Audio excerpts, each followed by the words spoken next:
Oui, que Dieu vous bénisse encore. Ce matin, nous continuons toujours dans notre même thème, connaître Jésus-Christ. Et nous allons voir une autre dimension, un autre aspect qui va nous aider.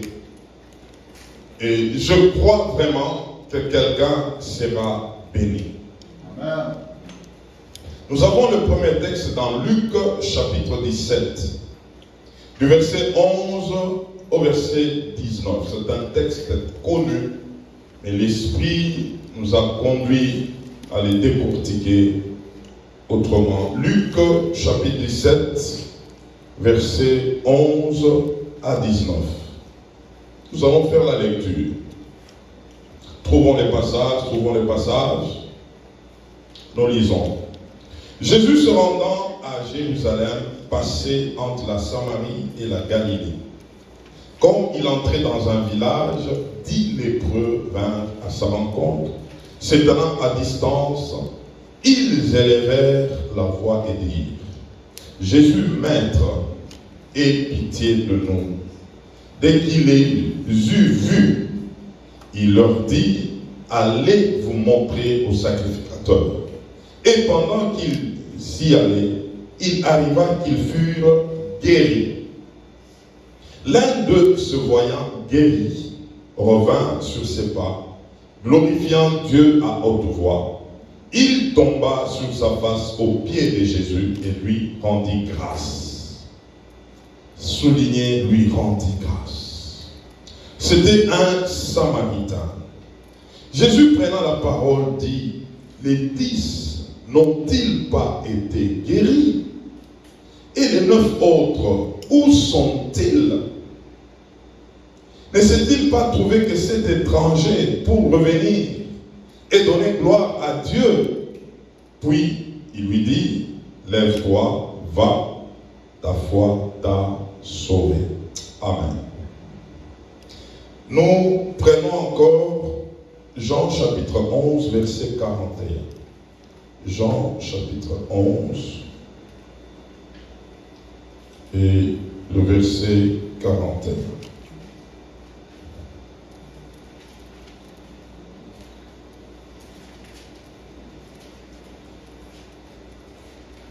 Il s'agit de la résurrection de Lazare. Ils ôtèrent donc la pierre, et Jésus leva les yeux en haut et dit: Père, je te rends grâce, encore ça revient, de ce que tu m'as exaucé. Amen. Nous continuons, nous prenons 1 Thessaloniciens chapitre 5 verset 18. 1 Thessaloniciens chapitre 5 verset 18. Jésus a rendu grâce à Dieu avant l'exaucement. Mais lui a dit: je te rends grâce parce que je sais que tu m'exauces toujours. Ah, la parole est bonne. 1 Thessaloniciens 5 et le verset 18. La Bible nous dit: rendez grâce en toutes choses, car c'est à votre égard la volonté de Dieu en Jésus-Christ. Rendez grâce en toutes choses. Et nous terminons avec Éphésiens chapitre 5 et le verset 20. Éphésiens chapitre 5, verset 20. Nous lisons: rendez continuellement grâce pour toutes choses à Dieu le Père, au nom de notre Seigneur Jésus-Christ. Rendez continuellement grâce. Pas une fois, pas 2 fois, mais tous les jours et à tout temps. Amen.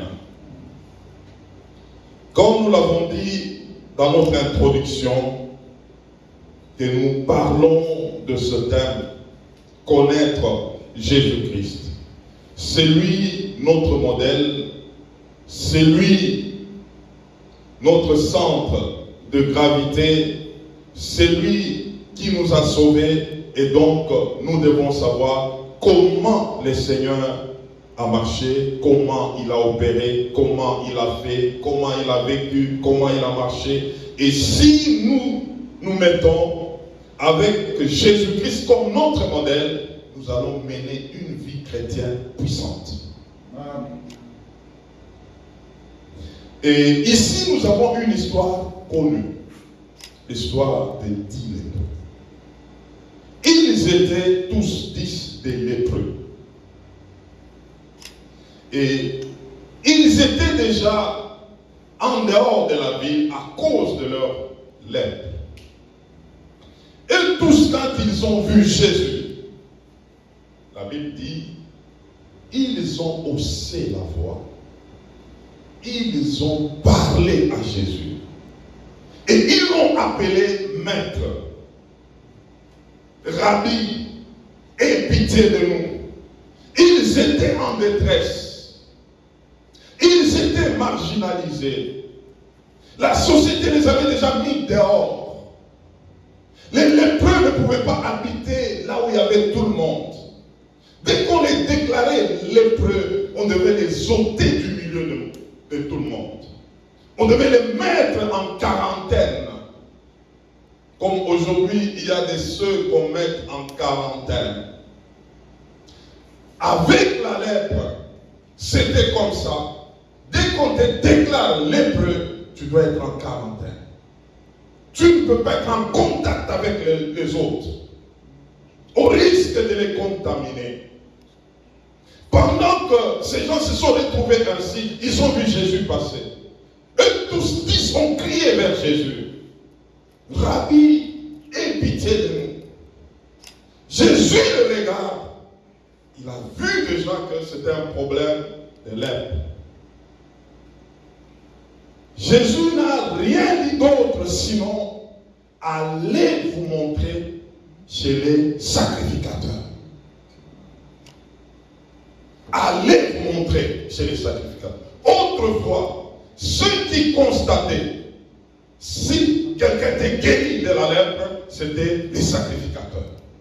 Donc tu ne peux pas de toi-même dire que non, j'étais lépreux, maintenant je suis guéri, maintenant je peux retourner dans la société. Non. C'est comme aujourd'hui, on constate que tu es déjà positif.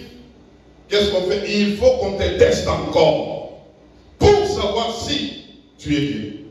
Alors c'était la même chose. Il fallait aller vers les sacrificateurs qu'ils constatent.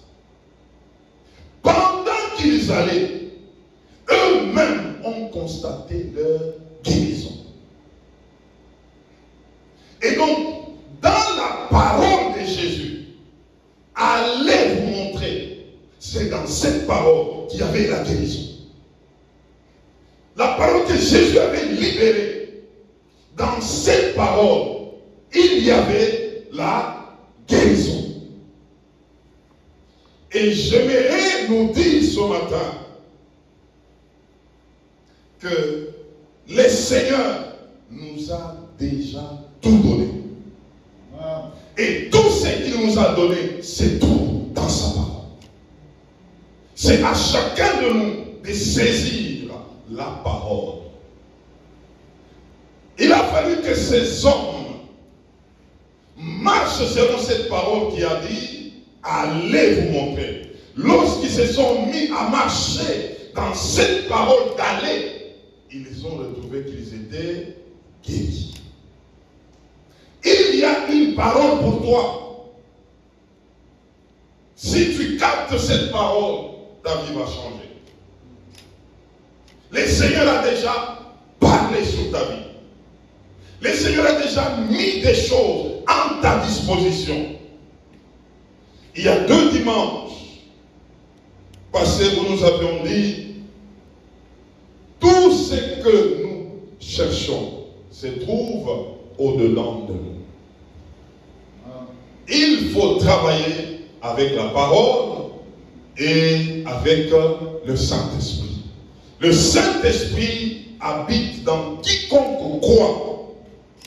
Tout celui qui a la parole de Dieu, cette parole avait déjà donné, avait déjà mis des choses au-dedans de toi pour ta disposition.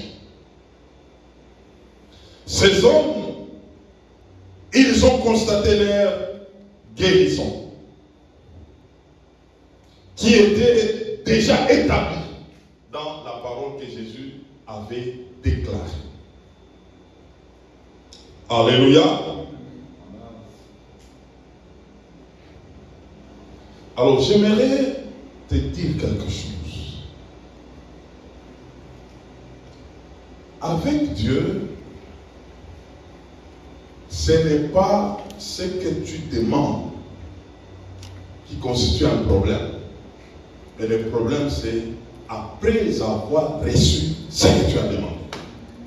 Ah, ça, je vais reprendre.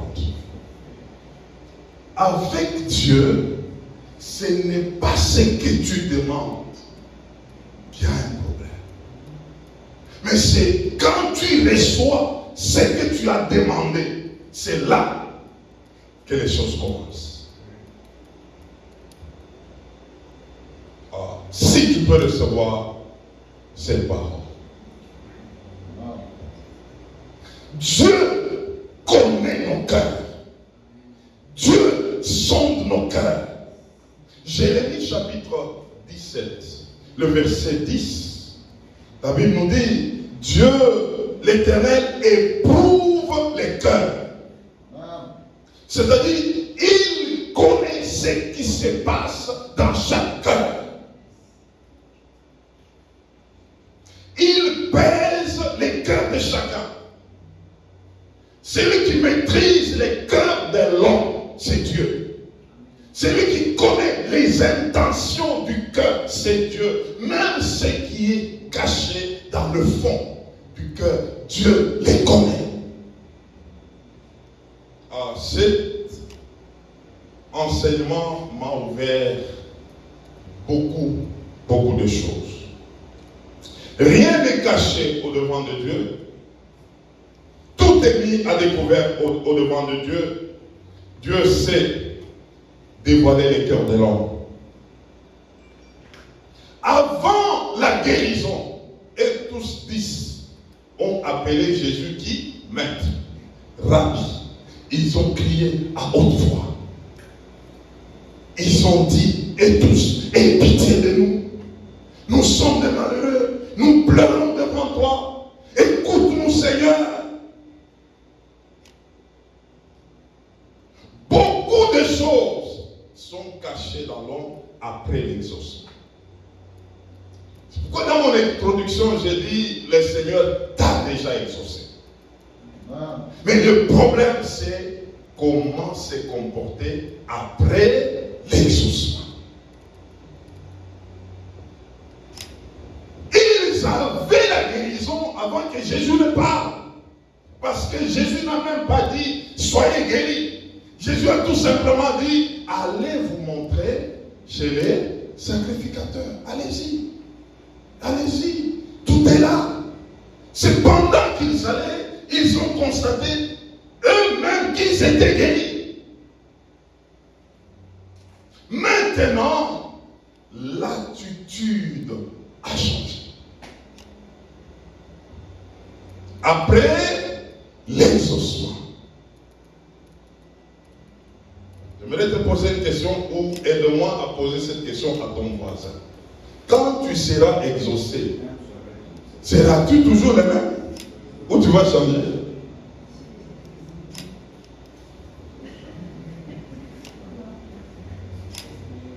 Alléluia. Alléluia. Jésus constate sur 10 personnes combien sont rentrés chez lui. Une seule personne. Tous 10 guéris. Ils ont vu, il n'y avait plus de lèpre. Ils étaient marginalisés. Personne ne s'approchait d'eux. Tous 10 guéris. Une seule personne j'étais lépreux. Je ne dois pas courir vers les sacrificateurs parce qu'eux-mêmes m'ont rejeté. Mais vous rentrez d'abord chez l'homme chez qui j'ai trouvé la vie, la santé.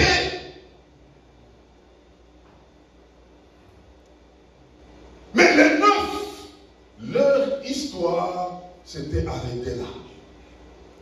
Ils ont obtenu ce qu'ils cherchaient au nom du maître, Rabbi,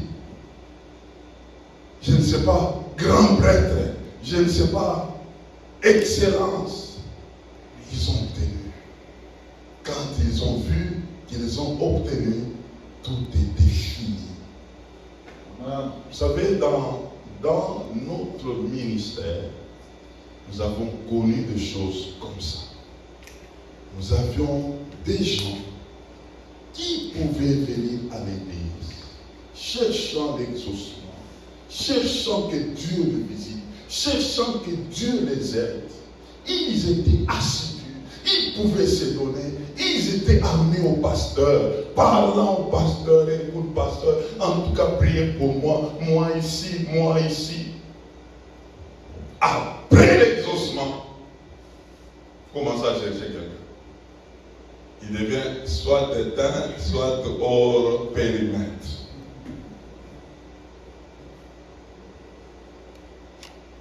Il était là.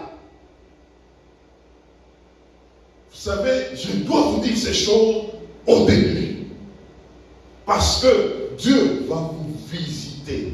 Je suis en train de dire que Dieu va vous visiter.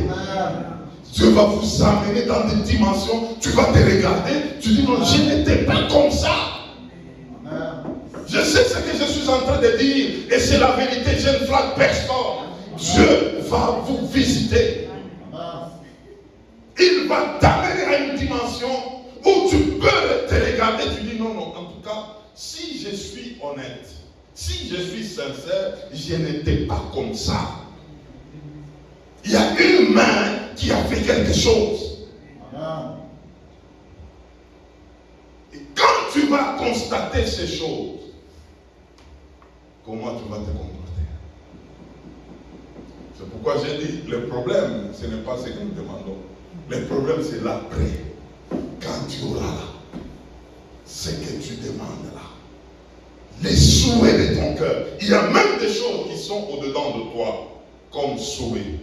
Mais celui qui sonde les cœurs, il connaît que ça, ce sont tes besoins. Arrivera un moment, tu vas voir l'exaucement de toutes ces choses. Même ce que tu n'avais pas présenté ici. Mais parce que tu es là, il sonde les cœurs, il sonde les reins, il sait que c'est ça tes besoins. Arrivera un moment, tu verras ces besoins être exaucés. Sans un effort de ta part. Quelle sera ton attitude? C'est la question que Dieu nous pose ce matin. Ça va se passer comment? Jésus a demandé maintenant à l'autre qui est venu. Ah, ça nous intéresse. Il dit, mais tu es rentré seul. Mais où sont les autres? Les 9 autres, ils n'étaient pas guéris. Ah, c'est que le Seigneur attendait quelque chose. Il pouvait dire carrément à l'autre, ah, tu es reconnaissant, c'est bon. Mais il a posé la question, les autres là, où sont-ils? Ça ne s'est pas passé aussi de la même manière que toi. Vous tous, vous étiez guéris. Mais où sont les 9? Ah, c'est là que le Seigneur lui dira, toi, non seulement tu es exaucé, mais aussi tu es sauvé. Amen. Ta foi t'a sauvé. Amen. Toi, tu as la vie éternelle. Amen. Toi, tu ne mourras jamais. Amen. Parce que tu as accompli que tout ce que tu as reçu est venu de moi. Amen. C'est pourquoi tu es rentré. Vous savez, avant l'exaucement, il y a des gens qui cherchent Dieu. Mais après l'exaucement, si on continue à chercher Dieu, on a grandi. Vous savez, il y avait un groupe de gens que Jésus avait rencontrés. Ils étaient plus de 5000. Ils étaient là, Jésus les a enseignés. Après, ils avaient faim, Jésus a multiplié le pain. Il a multiplié les poissons. Ils ont mangé. Ils se sont rassasiés. C'était très bien. Maintenant, après, ces gens se sont dit, non, comme on a encore faim, allons chercher Jésus. Vous savez, ça c'était une évangélisation spéciale. Les âmes cherchent Jésus. Au lieu que Jésus les cherche, ils étaient venus en masse. Jésus les regarde et il dit, non, vous me cherchez comme ça. Non, ce n'est pas parce que vous avez entendu mes paroles, mais c'est parce que vous avez bien mangé et vous étiez rassasiés. Maintenant, aujourd'hui, je vais vous donner une autre nourriture. Et cette nourriture, mangez mon corps et buvez mon sang. Ah, ils se sont dit, non. Nous, on était venus pour les ventres. Nous, on n'était pas venus pour manger quelqu'un ici. La Bible dit, et tous sont partis. Le Seigneur connaissait leur cœur. Si tu es là devant Dieu, c'est pour quelle motivation? Qu'est-ce que tu attends de ce Dieu? Et Dieu te dit ce matin, il est prêt à t'exaucer. Mais ce que Dieu veut savoir, c'est l'après-exaucement. L'après-exaucement va se passer comment?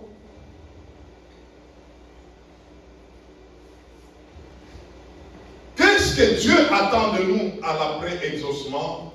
C'est les actions de grâce.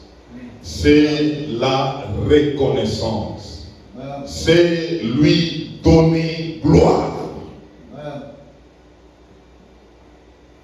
Un jour, Jésus était avec ses disciples dans une maison d'un monsieur et ils ont vu directement une femme entrer dans cette maison. Et là, comme ça, elle avait un parfum de valeur. Et du coup, elle voit Jésus, elle brise le parfum. Elle fait quoi? Elle commence à essuyer les seigneurs. Elle commence à essuyer ses pieds avec ce parfum. L'odeur s'est répandue dans la maison. Et cette femme a commencé à adorer le Seigneur à ses pieds, avec ce parfum, des grands prix. Il y avait même ceux-là qui étaient scandalisés pour dire, mais ça, c'est quelle perte. Mais le Seigneur pouvait dire, vous ne savez pas ce que cette femme est en train de faire. Cette femme se voyait être exaucée. Et elle a répandu le parfum au pied du Seigneur. Un signe de reconnaissance. Un signe d'action de grâce. Elle a reconnu qu'en Jésus, il y a le pardon. Elle était pécheresse. Elle s'est regardée que ce qu'elle a, par rapport à ce qu'elle était, ne peut pas se comparer. C'est pourquoi pour elle, ce parfum ne valait rien du tout devant le Seigneur. Devant ce que le Seigneur avait fait, elle pouvait briser, casser ce parfum pour répandre cette odeur devant le Seigneur. Et d'autres pouvaient dire, elle est en train de dépenser pour rien. J'aimerais te dire ce matin, pour la vie, il n'y a pas de prix. Il n'y a pas de prix. Il n'y a pas de prix. Alors, Jésus, lui, a fait quelque chose, et c'est la chose ici qui m'a réveillé. Nous disons, parmi le 10, un seul est rentré vers Jésus, lui rendre grâce. Un seul. Jésus a demandé même, et les autres, où est-ce qu'ils étaient? Mais on présente Jésus lui-même devant la tombe de Lazare. 4 jours où cet homme était déjà mort, on parle à Jésus. Jésus s'approche de la tombe de Lazare. Il arrive devant la tombe. Avant de réveiller Lazare, Jésus a rendu grâce à Dieu. Jésus a rendu grâce à Dieu, lui disant, je te rends grâce parce que je sais que tu m'exauces toujours. Mais l'action de grâce, nous disons, c'est après l'exaucement, n'est-ce pas? L'autre est rentré auprès du Seigneur lorsqu'il s'est vu, il était purifié de sa lèpre. Il est allé vers Jésus pour lui dire merci. Mais Jésus ici n'a pas encore vu Lazare sortir du tombeau, mais lui a commencé à remercier le Seigneur, à remercier Dieu. Il dit, je te remercie parce que toi, tu m'exauces toujours. Donc cette affaire, avant de voir l'exaucement, moi je commence déjà à te remercier. Parce que je sais que toi, tu m'exauces toujours. Quelle assurance! D'où est venue cette assurance de Jésus? Nous avions vu avec vous 2 semaines passées que Jésus ne faisait rien de lui-même, seulement ce qu'il voyait et entendait d'en haut. C'est pourquoi il était toujours exaucé. Et comme il savait qu'il était toujours exaucé devant un cas, au lieu d'attendre l'exaucement pour dire merci, il commençait par dire merci avant de voir l'exaucement parce qu'il savait que l'affaire ne peut que marcher. Il savait que Dieu l'exauce toujours. C'est pourquoi il commençait par les actions de grâce avant de voir l'exaucement. Alors Paul, comprenant ces choses, il nous dit dans 1 Thessaloniciens 5 que nous venons de lire, il dit, nous devons rendre grâce en toutes choses. Celui qui marche avec Dieu, il doit vivre une vie d'action de grâce. Une vie de reconnaissance. Et il nous dit ici dans Éphésiens 5, 20, rendez continuellement grâce. C'est qu'à tout temps, nous devons rendre grâce à qui? À Dieu. Dieu te fait du bien tout le jour. Dieu te fait du bien à chaque instant. Dieu te fait du bien continuellement. Combien de fois nous rendons grâce à Dieu pour ça? Est-ce que sommes-nous d'abord conscients que Dieu nous fait du bien? Et il le fait à tout temps. Quand tu te réveilles, tu réalises les bontés de l'Éternel. Tu réalises le bienfait de l'Éternel. Ou tu attends que quelque chose de bien t'arrive. J'aimerais te dire, avant d'attendre que quelque chose de bien t'arrive, il y a déjà quelque chose de bien qui t'est déjà arrivé. Amen. Amen. C'est la vie que tu as. Qu'est-ce que tu as fait pour te réveiller et retrouver la même force, la même intelligence, la même endurance? Qu'est-ce que tu as fait? Tu es dans une routine continuelle de ton corps. Tu arrives, tu donnes des ordres au corps, tu marches, tu fais des mouvements, tu raisonnes. Dieu t'avait déjà exaucé.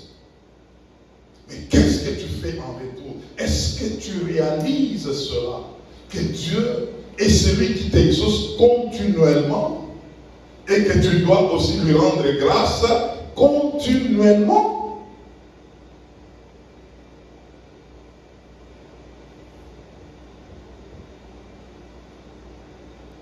Mes frères, ça c'est un exercice de quelqu'un qui grandit, qui accède à la maturité. Il commence à comprendre que la vie n'est pas un droit, mais la vie c'est une grâce. La vie ce n'est pas un droit où nous nous révélons, nous donnons même des plans aux gens, bon, on va se voir dans une semaine, on va se voir dans 2 semaines. Non, frère, il y a quelqu'un qui contrôle ta vie. Il y a quelqu'un qui te fait grâce pour que tu te réveilles, pour que tu marches. C'est tout ce que le monde veut nous enlever pour qu'on oublie toutes ces choses, pour oublier Dieu. Il y a quelqu'un, il y a quelqu'un. Vous savez, personnellement, même quand je ne peux, même jusqu'à aujourd'hui, je ne peux jamais dire que je suis habitué aux avions. À tout temps que je suis dans l'avion, je rends toujours grâce à Dieu jusqu'à ce que je vais descendre. Parce que tout peut arriver là-dedans. Amen. On ne maîtrise rien là-dedans. Même si le pilote est comment, tout peut arriver là-dedans. Il y a beaucoup de choses que tu ne maîtrises pas. Mais il y a quelqu'un qui les maîtrise. Et cette personne, nous devons lui rendre grâce. Amen. Vous savez, même quand nous faisons des projets, il faut le voir. Si lui le veut, ça va se faire. Amen. Beaucoup de gens sont dans des tombeaux avec beaucoup de plans qui sont restés. Amen. Ils pensaient comme nous, ils faisaient comme nous, plein de projets. Vous savez, beaucoup de banques se sont enrichies à cause des personnes qui sont mortes avec leur argent dans leur banque. L'argent est resté là-bas. Millionnaire, mais il est mort. Il n'avait laissé personne pour s'occuper de cet argent parce que c'était pour lui. Frère, sachons rendre grâce à Dieu. Amen. Comprenons qu'il y a un maître de l'histoire. Comme, je n'ai jamais oublié ça, un pilote qui était en train de conduire. Il pilotait.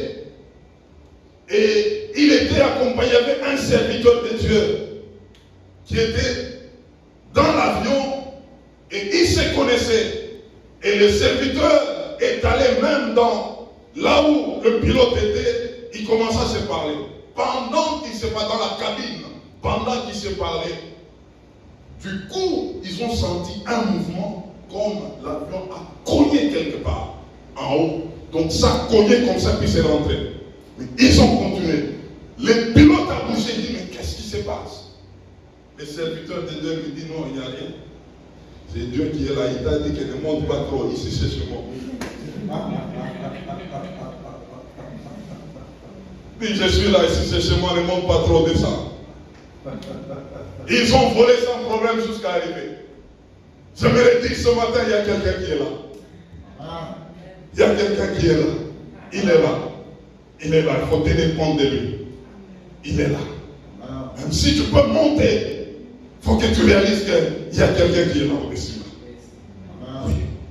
À tout temps, il faut savoir traiter avec lui. Il faut savoir traiter avec lui. Je suis en train de terminer mon message.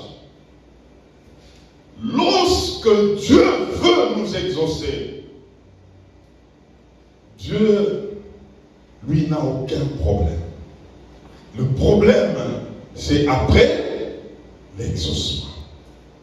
Dieu, il peut tout donner à n'importe quel moment, à n'importe quel temps, à chacun de nous. C'est pourquoi j'ai compris pourquoi il y a des gens, ils ont un même problème, même défi, mais il y a des exaucements qui se font d'une manière différente. Dieu connaît les cœurs. Dieu sonde les cœurs. Il y a une femme dans l'Ancien Testament. Et Dieu teste tout le monde avant l'exaucement. Parce que le problème de Dieu, il ne veut pas te perdre après l'exaucement. Parce que je veux te dire ce matin, Dieu seul ne change pas, mais l'homme change. L'homme change. Et celui qui connaît l'homme, c'est Dieu. Une femme était en problème. Il était à court de sa provision. Rien du tout. Elle avait un fils. Elle était veuve. Elle avait une petite nourriture. Elle devait mourir. Manger et fini. La famine avait déjà terrassé la ville. Dieu dit, je vais exaucer cette femme. Dieu envoie son serviteur. Nous sommes en ancienne alliance. C'est Élie. Dieu lui dit, va vers cette femme. Dis à cette femme, c'est qu'elle a un petit gâteau. Qu'elle te donne. Et toi tu manges. Oh, c'est tout ce qu'elle avait. Qu'elle te serve d'abord. Élie va chez la femme. Elle trouve la femme avec un enfant. Elle lit un monsieur, un vieux, un papa. Il trouve une veuve qui n'a rien avec un petit enfant. Ils veulent manger ce qu'ils avaient. Après avoir mangé, mourir. Mais Dieu dit, va dire d'abord qu'eux ne mangent pas, mais que toi tu manges. Il arrive et la femme a relaté son histoire. Il me dit, je n'ai que ça, un peu de farine. Je vais faire un gâteau, prendre l'eau et manger, et après ça, il n'y a rien. Mais Dieu dit, Élie dit, non, non, sers-moi d'abord. La femme, qu'est-ce qu'elle a fait? Elle a obéi. Sur cette parole, c'est là qu'il y avait son exaucement. Elle a libéré tout ce qu'elle avait, et la Bible dit, pendant la sécheresse, cette femme ne manquait de rien.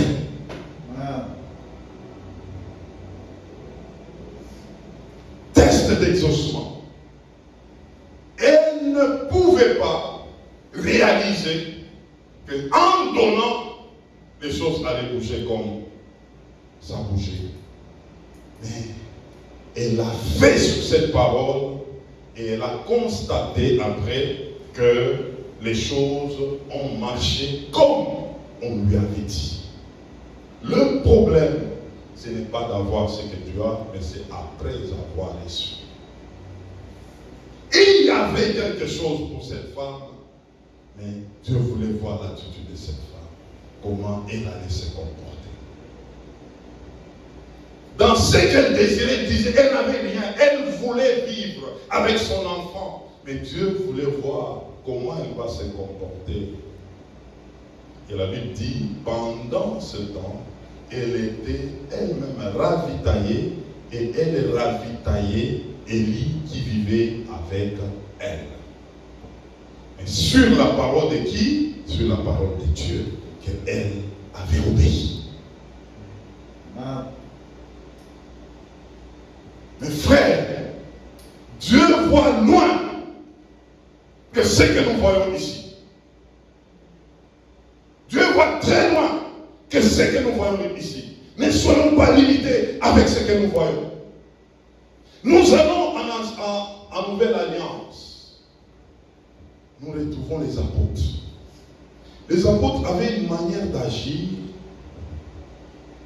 qu'ils avaient vue chez Jésus. C'était des hommes désintéressés de l'argent. Ils croyaient dans leur maître qui les avait déjà tout donné par le Saint-Esprit. Pour eux, le Saint-Esprit était plus que l'argent, plus que l'or.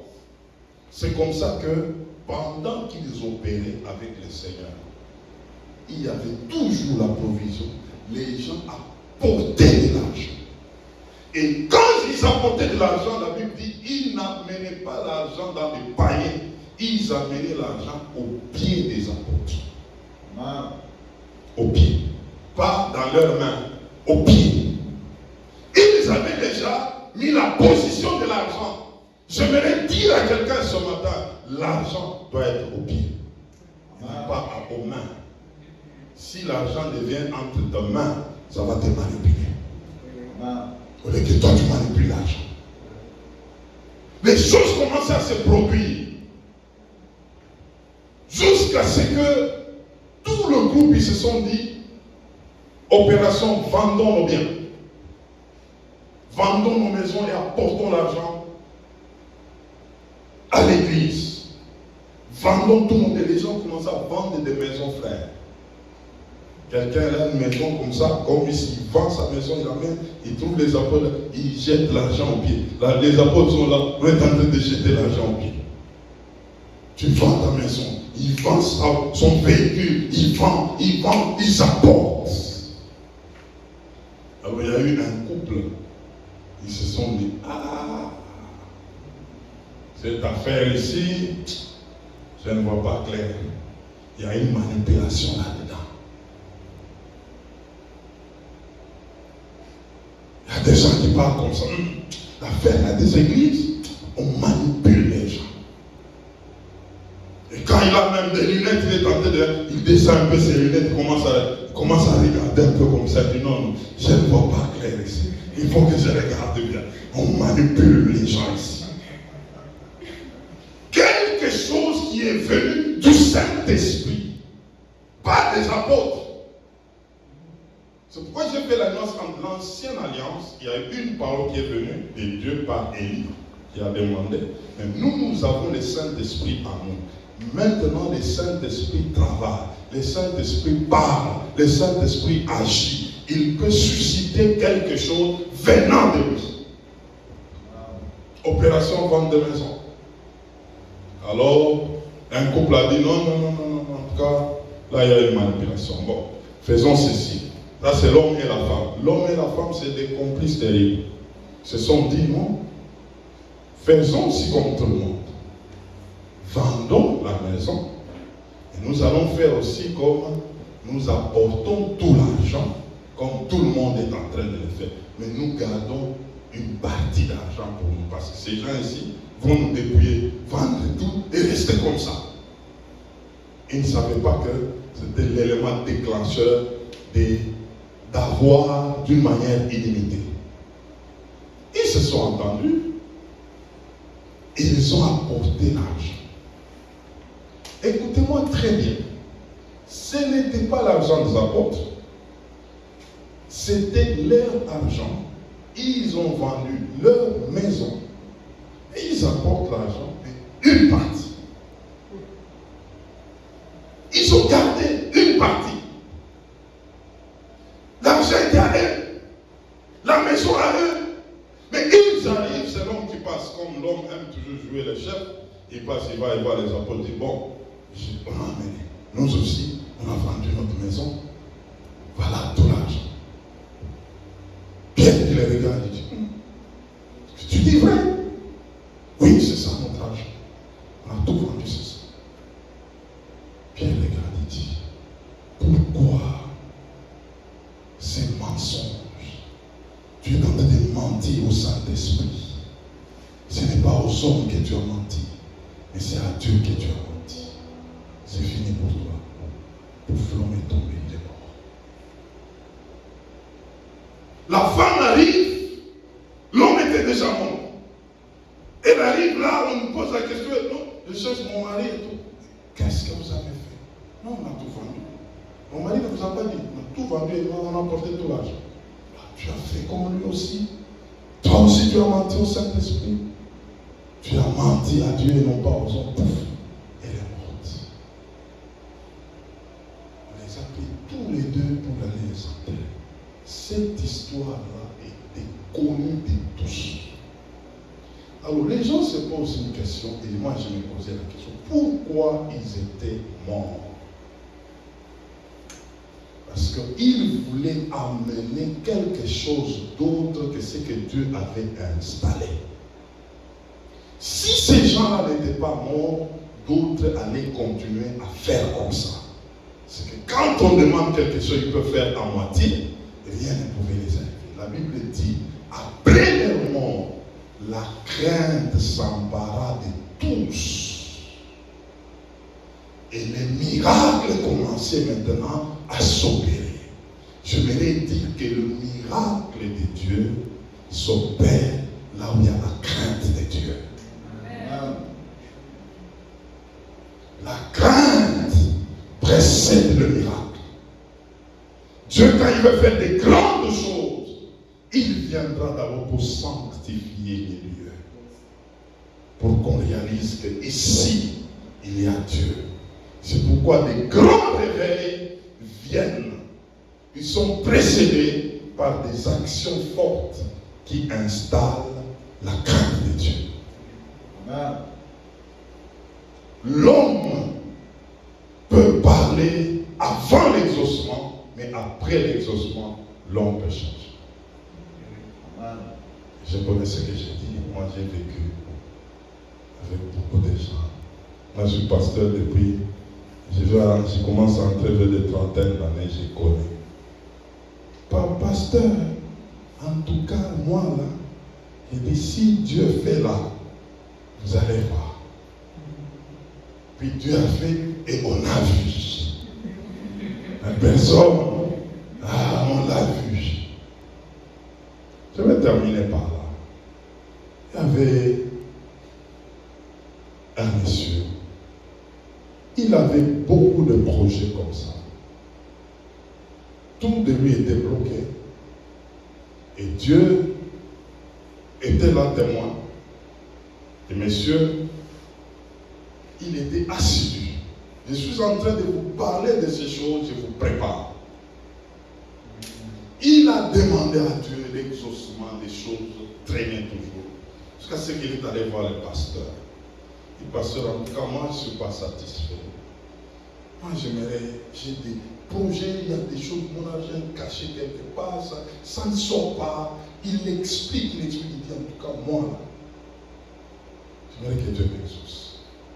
Je vais faire des grandes choses dans l'église ici. Il a parlé. Le pasteur a dit, ok, on va prier. Et je te dis déjà que Dieu t'a déjà exaucé. Ça va se décanter. Le fait tellement qu'il attendait, c'est comme si quelque part il dit le pasteur aussi. Peut-être parce que j'ai dit qu'il y a beaucoup d'argent qui attendent là, il commence à dire des choses déjà directement, parce que moi j'ai attendu, ça ne venait pas. Ça n'a pas traîné, ça a déclenché. Le frère, on l'a fait un premier paiement, c'était combien? 40 000 $. Et c'est l'histoire qui date, ce n'est pas maintenant. Donc la valeur d'aujourd'hui, on peut parler de 400 000 $. De 40 000 $, les frères et sœurs. 40 000, Dieu a exaucé, Dieu a exaucé. Je vais commencer maintenant. Le Saint-Esprit dit, mais dans les 40 000 d'abord, il faut enlever 4 000 $ pour la dîme. Et 4 000, je vais garder combien? 36. On a commencé. Et 4 000 là, c'est pour les pasteurs. En tout cas, je crois que c'est bon. Non. 4 000. C'est bon. Il faut que je dise quand même au pasteur que Dieu a exaucé, et je ne donne pas les montants. Je dis seulement que, pasteur, en tout cas, Dieu a exaucé. Dieu a exaucé, Dieu a fait. Le pasteur m'a dit non, jusque-là, il a acheté 5 casiers de sucre. Fais-toi un peu, pasteur, qu'on se réjouisse, Dieu a exaucé 5 casiers de sucre. Le pasteur lui était là, il dit, ah ok, gloire à Dieu, gloire à Dieu. Il dit non, j'ai fait l'affaire, j'ai fait en Afrique du Sud. C'était au Congo, chez nous là, au Congo. J'ai fait en Afrique du Sud, là, j'ai une affaire là, je frappe là-bas. Puis quand ça sera beaucoup là, c'est là que je peux sortir pour lui. Okay. Il est allé vite, vite. Il fait 80. 8 000. C'est bon. Là, c'est la dîme. Non. Ça devient compliqué. Bon, ça, je ne dis pas au pasteur. Parce que déjà là, ça devient compliqué. Bon, je vais demander, parce qu'ils avaient le projet de construire, je vais acheter quelques briques à l'église là. J'achète quelques briques, contribution des briques. J'ai fait encore l'Afrique du Sud. Il arrive là en Afrique du Sud. Il est tombé malade.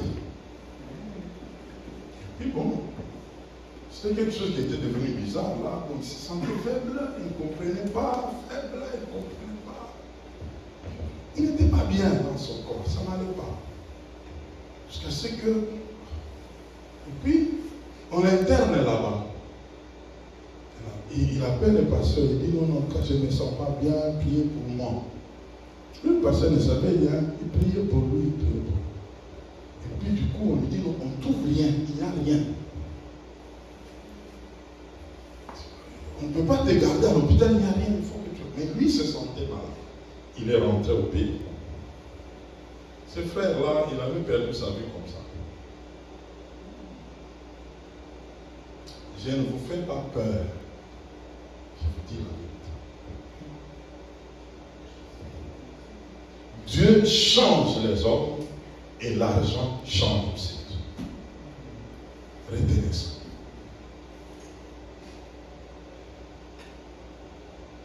C'est pourquoi il faut faire vite depuis le début. Commencez à mettre l'argent où? Au pied et non pas aux mains. Sinon tu vas sortir au sein une calculatrice. Comment ça t'appelle? Ça! Non. Quand si tu es incapable de donner la dîme de $10 sur $100, tu ne seras jamais capable de donner la dîme de $10 000 sur 100 000. De $100 000 sur 1 million. Tu ne seras pas capable. Tu vas acheter des bouteilles de sucre. Tu vas acheter des briques. À la place de quoi? À la place de la dîme. Quand vous commencez à voir quelqu'un, non, achetons. Pasteur, on va acheter une chaîne musicale ici. Regardez bien les frères là. Les chaînes là, la chaîne musicale là. Il y a l'argent de dîme. C'est comme ça qu'il est en train de faire les compensations déjà. Lui-même, commence à calculer lui-même. Il dit, bon, si j'achète ça, non, ça va passer. Ils ne vont pas comprendre. Ils vont dire, ah, gloire à Dieu, on a amené. Frère, pendant que le frère là, lui, il a déjà compté autant. Mais c'est lui qui sonde les cœurs, il voit. Je vous donne un exercice. Soyez fidèles dans le peu de choses. Vous n'aurez pas de problème lorsque ce sera grand. Amen. Je ne réfléchis jamais pour donner une dîme. $5 000 dîme, c'est quoi? $1 000 dîme, c'est quoi? C'est parce que tu as commencé. Et quand tu as commencé avant, tout ce que tu reçois, le premier réflexe, 1/10, c'est pas pour toi. Et c'est libre. C'est libre. Ça ne te fait pas mal au cœur. Ou tu ne veux pas, non, je ne veux pas qu'on parle de ça. Je ne veux pas qu'on... Il y a des gens qui disent, non, moi je n'aime pas qu'on parle beaucoup d'argent. Le problème, ce n'est pas parler beaucoup d'argent. Le problème, c'est qu'il a déjà des conflits en lui. Il dit, non. Si on commence à aller là-bas, on va m'amener là-haut, moi ça va tourner la tête. Non, moi je ne veux pas qu'on parle beaucoup d'argent. Moi je suis venu voir Dieu. Tu es venu voir Dieu. Tu as un problème déjà. Ce problème-là est là. Commence maintenant. Ça ne va pas te faire mal à la tête. Lorsque Dieu va t'amener dans des grandes choses. Il t'amène à donner une dîme de $100 000. Tu regardes ça, tu es en train de bénir le Seigneur. Tu dis, comme c'est comme ça, Dieu est en train de m'amener plus haut. Pas rester dans les calculs là, tu dis, bon, les 1/10 là, on va faire quoi avec? Si je donne là, on va faire quoi avec?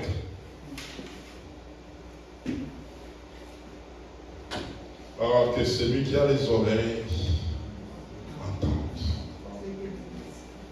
Dieu t'attend à l'exaucement parce qu'il y a un exaucement qui arrive. Il y a un exaucement qui arrive. Et Dieu prépare toujours avant de faire quelque chose. Il prépare toujours. Il n'y a pas des choses qui nous arrivent par accident. Non. Quand il m'a donné ce message, il m'a amené à te préparer. Parce que déjà, la pluie est en train de venir. La pluie est en train de venir. Que tu ne t'embrouilles pas dans des calculs. Il ne faut pas t'embrouiller dans les calculs. Commence à faire des virgules. Comme on disait, quelqu'un qui il a eu $115. Il dit, bon, la dîme c'est combien? La dîme c'est 10,15 cents.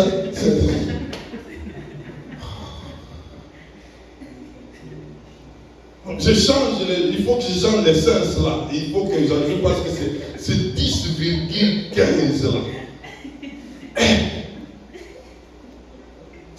commences aussi à faire des virgules, toi tu vas tenir. Non. L'argent ici nous crée des problèmes, frère. Pourquoi il faut le mettre au pied? Il faut le mettre au pied. Il faut vraiment prier pour ça, pour que l'argent soit au pied. Ça soit au pied. Ça crée des problèmes. Ça crée des problèmes. Quelqu'un pouvait être bien. Et dès qu'il reçoit, il change. Des fois, lui-même ne comprend pas pourquoi il a changé. Il ne comprend pas. Oh, que le Seigneur nous aide. Je l'ai compris. Il y a quelque chose qui est en train de venir.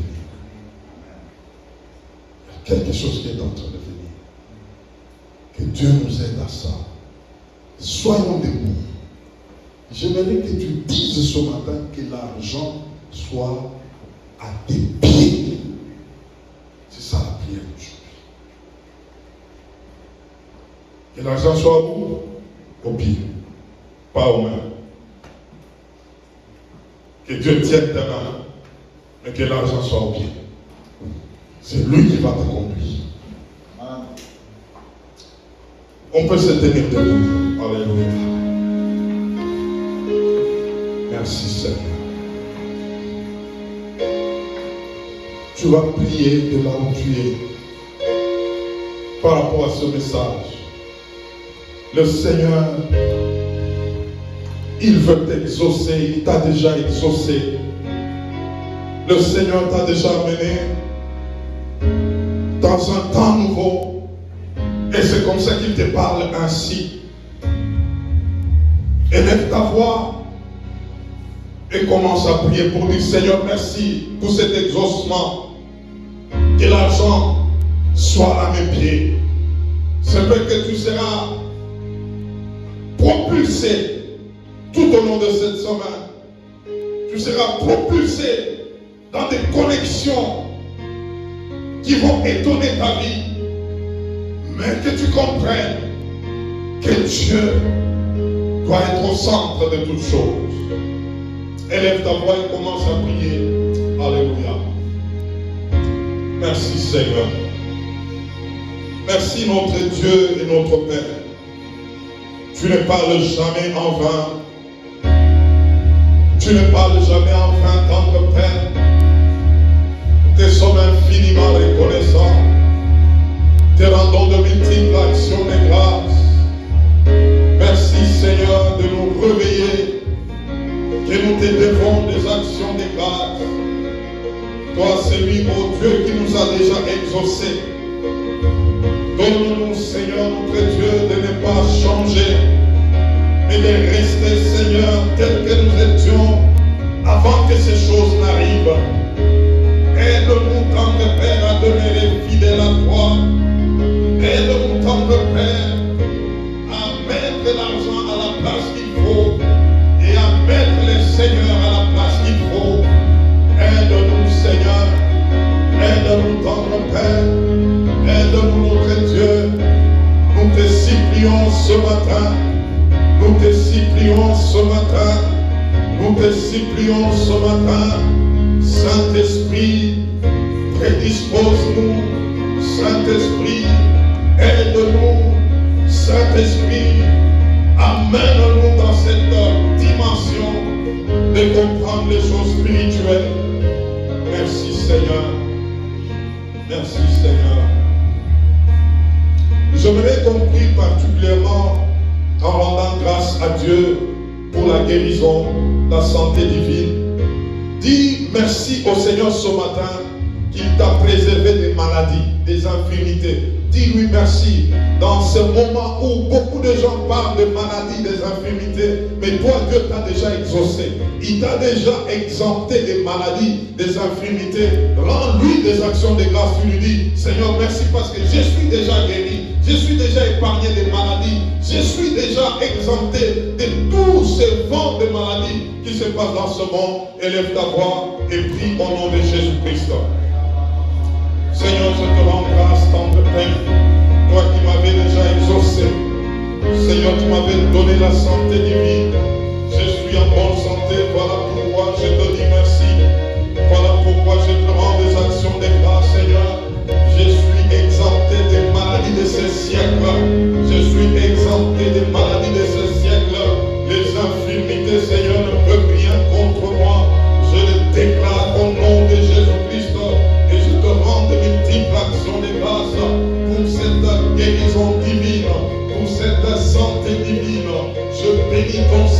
Seigneur.